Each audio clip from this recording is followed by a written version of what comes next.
He clears a space in the forest to serve as his concert platform.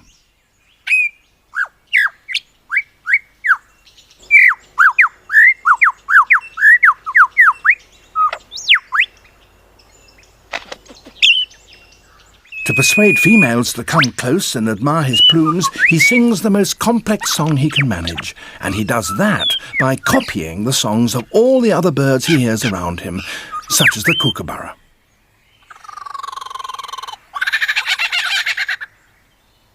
It's a very convincing impersonation.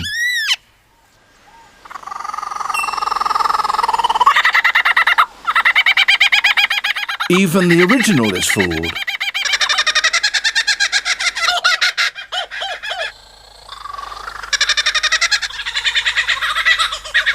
He can imitate the calls of at least 20 different species.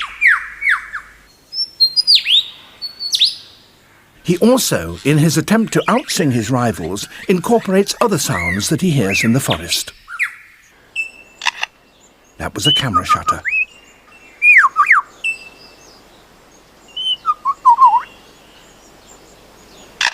And again.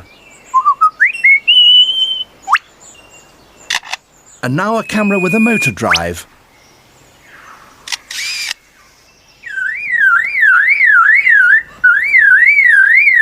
And that's a car alarm.